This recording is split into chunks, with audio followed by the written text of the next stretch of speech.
오늘도 이제 메일 정리 노트 힘차게 한번 출발해 보시죠. 메일 정리 노트 잘 정리해 두시면 시험장에서 반드시 여러분들에게 눈에 띄는 지문으로 보답을 드릴 겁니다. 출발하시죠. 1번입니다. 괄호 안에는 마샬이 주장한 지대 이론으로서 토지 이외의 고정 생산 요소에 기소되는 소득이다 라고 나왔는데요. 여러분, 마샬이 주장한 게 어떤 지대론이었죠? 혹시 기억나시나요? 마샬이 주장했던 게 토지 이외라는 말 나오면요, 뭐가 나와야 되죠? 마샬은 준지대라는 거 기억해 주셔야 되고요. 여러분, 준지대는요, 지대인가요? 지대가 아닌가요? 지대는 아니지만 지대에 준하게 취급되는 것으로서 대표적으로 토지 이외라고 말씀드렸지만 제가 말씀드린 게 건설기계 같은 것들 하나 있다고 말씀드렸죠. 건설기계 등을 통해서 장기간 초과 이윤을 이뤄낼 수 있는 것이라서요. 지대는 아니지만 지대에 준하게 본다라고 해서 준지대라고 하는 거고요. 누가 주장했다고요? 마샬이라는 분이 주장했다는 거 함께 기억해 두셔야 됩니다. 그래서 토지 이외의 고정 생산 요소에 귀속되는 소득이다. 어떤 소득? 초과 잉여, 초과 이득으로 생산되는 요소이다 라고 보시면 됩니다. 그래서 준지대는 마샬이 주장한 지대 이론으로서 토지 이외의 고정 생산 요소에 귀속되는 소득이다 라고 정리해 주시면 됩니다. 두 번째, 한계지에서 지대를 요구하고 있대요. 제가 가장 중요하게 외워달라고 말씀드렸던 부분이죠. 그래서 한계지에서도 지대를 요구합니다. 누구? 마르크스의 절대지대였죠. 절대지대였습니다. 그래서 한계지에서도 지대를 요구하니까는 무조건 지대를 요구합니다. 어디서든 한계지든 한계지가 아니든. 그래서 무조건 지대를 요구한다고 얘기를 해서 절대적으로 지대를 요구합니다. 해서 마르크스의 절대지대론이라는 거 말씀드렸고요. 이게 유일하다는 것도 말씀드리면서 꼭 기억해 달라고 강조드렸습니다. 그래서 절대지대설은 마르크스고 마르크스의 절대지대설은요, 한계지에서도 지대를 요구합니다 라는 거 체크해 두시고 기억하셔야 됩니다. 아시겠죠? 자, 세 번째입니다. 토지 비옥도가 지대를 결정하며 수학 체감의 법칙을 전제하는 이론은 리카도가 주장한 어떤 이론이에요? 라는 질문에 여러분들 차액지대설이다 라고 해주시면 되죠. 차액지대라고 하시면 되고요. 여러분, 그래서 토지의 비옥도를 통해서 비옥한 토지와 한계지의 비옥도를 뺀 것이 차액지대고요. 그것이 지대를 결정하며 수학 체감의 법칙을 전제하는 이론이다. 로고까지 정리해 주셨으면 좋겠습니다. 토지의 비옥도가 지대를 결정하는 것은 리카도의 차액지대설이었습니다. 자, 4번입니다. 4번. 제가 아까 튀넨, 헤이그, 베버라고 하면서 총정리 페이지에서 노란색으로 정리를 해드렸던 부분이었습니다. 그래서 튀넨, 헤이그, 베버라는 세 분이 나오면요, 반드시 어떤 중요성을 강조했느냐 라는 측면에서 여러분들께 교통비 혹은 수송비, 마지막으로요 운송비라고도 나올 수 있다는 거 꼭 기억해 주세요. 시험에서 다 나왔기 때문에 드리는 말씀이고요. 튀넨, 헤이그, 베버 요 세 분은요 반드시 중요성 강조한 것이 교통비, 수송비, 운송비라는 거 꼭 기억해 두셨으면 좋겠습니다. 문제를 빨리 풀 수 있는 팁을 제가 드리는 겁니다. 빨리 풀 뿐만 아니라 정확하게 그리고 확실하게 내 점수로 만들어 올 수 있는 포인트였죠. 그러면 여러분, 튀넨이 주장한 지대설은요 위치 지대설이었고요. 헤이글은요 마찰 비용 이론이었고요. 베버는요 베버니까 비용 이론인데 비용은 많이 들어야 좋아요? 적게 들어야 좋아요? 당연히 적게 들어야 좋겠죠. 그래서 배번은요.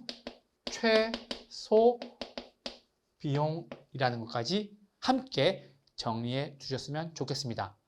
배번, 헤이그, 튀네는 중요한 것이 바로 교통비, 수송비, 운송비였는데 튀네는 위치 지대설이었고요. 그리고 헤이그는 마찰 비용 이론이었고요. 그리고 배번은 최소 비용 이론 주장했다는 거 기억해 주세요.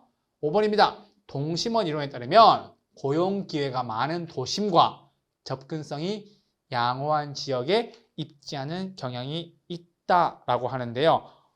어떤 소득층이 입지하는지를 여쭤보는 거거든요. 그럼 여러분, 지금 많은 도심과 접근성이 양호한 지역에 입지하는데 여러분, 동심원 이론에서 입지할 수 있는 것이 저소득층이 있었을 거고요. 고소득층이 있었을 거고 통근자 분들이 있었을 건데 고용기회가 많은 도심과 가까이 입지하는 소득층은요. 어떤 소득층이었었어요? 저소득층이었죠. 그래서 여러분 동심원 이론을 그려드리면 여러분 중심 업무지구가 있었고요. 그리고 점이지대, 전이지대, 천이지대라고 하는 것이 있었고요. 그리고 다음에 저소득층이 그 다음 고소득층이 다음을 형성하고 있고 마지막으로 통근자 지대가 이런 식으로 지어져 있었겠죠. 그래서 이것이 지금 동심원 이론의 가장 큰 그림인데요. 가운데 중심 업무지구를 가운데 두고 점이지대, 전이지대, 그리고 저소득층, 고소득층, 통근자 지대 이렇게 순서로 되어 있다는 것을 기억해 두셔야 됩니다. 시험에서 계속 저소득층과 고소득층을 바꿔서 내는 경우가 있었으니까요. 어디가 가깝다고 하면요. 저소득층이 중심 업무지구에 더 가깝다라고 해주시면 됩니다. 자, 6번입니다. 나왔죠?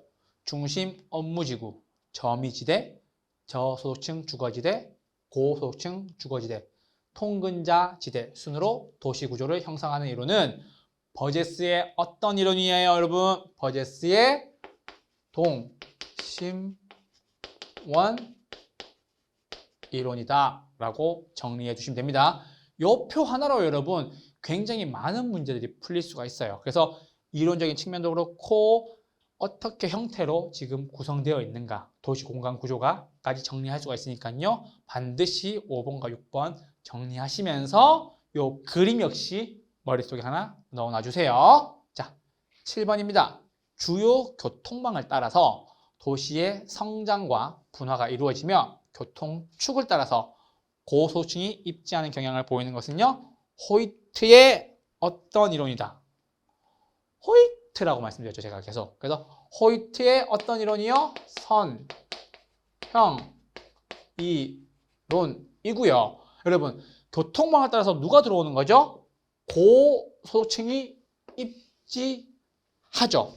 따라서 제가 아까 보여드렸던 그 표에 따르자면 선형 이론이 부채꼴 모양을 가지고 있으니까는 선형 이론이 교통축을 따라서 입지를 하게 될 텐데 지금 보고 계신 것이 노란색의 교통축인데 여기 해당 지역에는 저소득층이 입지하게 될 거고 이 중요 교통축을 따라서 누가 입지한다고요?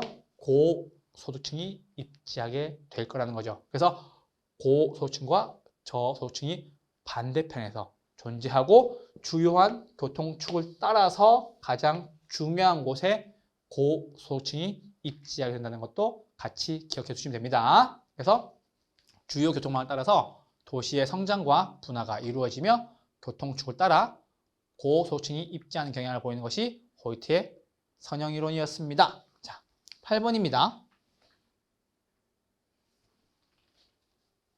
자, 분기점 모형에 대한 이야기가 나오네요. 분기점 모형에 대한 이야기가 나오고 분기점 모형은 두 도시 간의 구매 영향력이 같은 분기점 위에 위치를 구하는 방법을 제시한다 라고 나와 있는데요.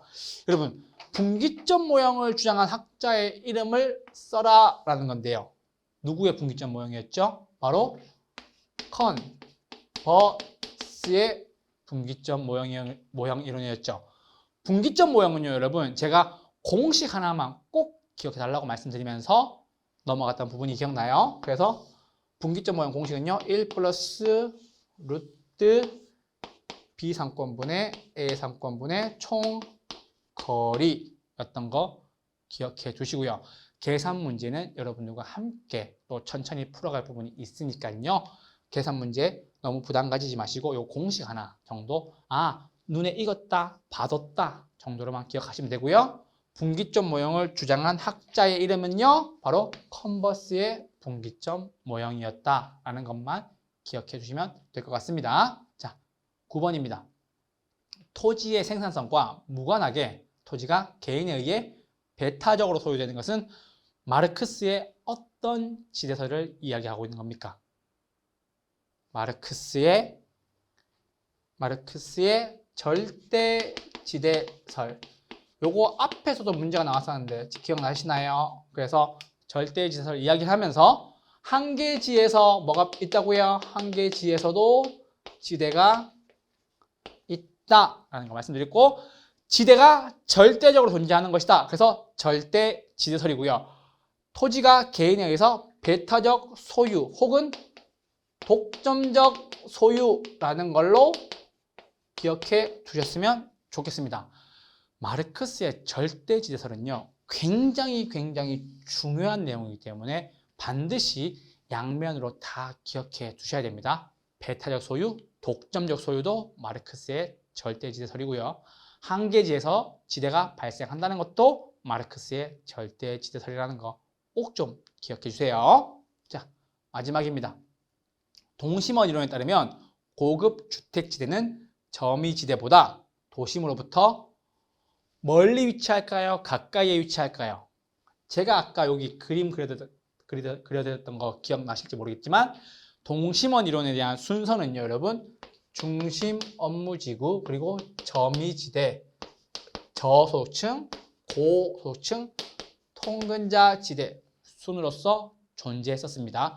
따라서 여러분, 고급 주택 지역은요, 점유지대보다 더 원거리에 위치하나요? 근거리에 위치하나요? 더 원거리에 위치하게 되겠죠. 그래서 요 동심원 이론에 따르면 고급 주택 지역은 점유지대보다 뭐보다? 고급 주택 지역은 점유지대보다 도심으로부터, 도심이 어디 있나요? 여기 중심 업무지구가 바로 여러분 도심이 되겠죠. 도심으로부터 더 멀리, 즉 더 원거리에 위치해 있다라고 해주시면 됩니다.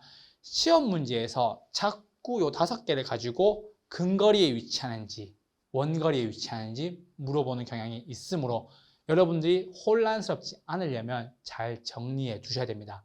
그 정리하는 가장 좋고 빠르고 정확한 방법은요, 여러분들이 중, 점, 저, 고, 통이라는 요 5가지를 반드시 순서대로 기억해 주셨으면 좋겠습니다. 오늘도 매일 정리 노트 푸시느라 수고 많으셨습니다. 다음 주에 뵙겠습니다. 고맙습니다.